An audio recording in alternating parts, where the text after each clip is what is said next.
Hello everyone, this is Lauren, and for my most recent post on Instagram, I started with a photo that I took while I was out walking.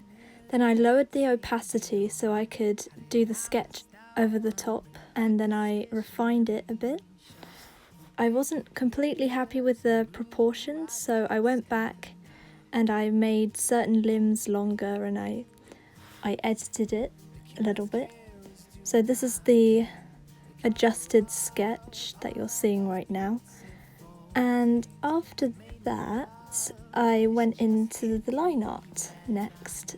When that was done, I made a new layer and I coloured their bodies in one colour. And I did this because then I can make a mask layer over the top of it. This mask layer is for the main colours. It's useful because anything you draw on the mask layer doesn't actually go outside of the area that you coloured on the layer below, which means if I went outside the lines by accident, it wouldn't actually show up on the page.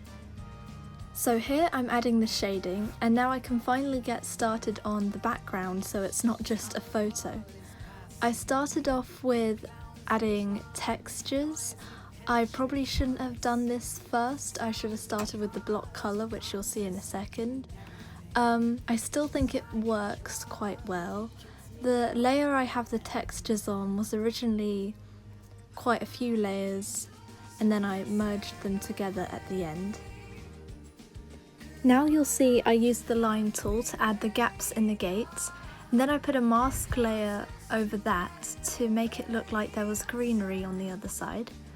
Now I've added the shadows on the ground, followed by the highlights, and yes, I used a variety of different pen tools throughout this whole process.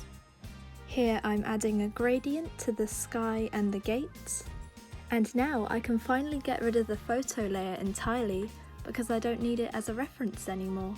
So the last thing to do is to add some highlights to my characters Zach and Megan, and then that's pretty much it.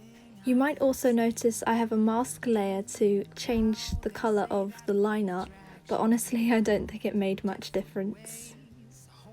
And yeah, that pretty much sums it up. I hope you like my art and this video, and I hope you stick around for future content. Bye!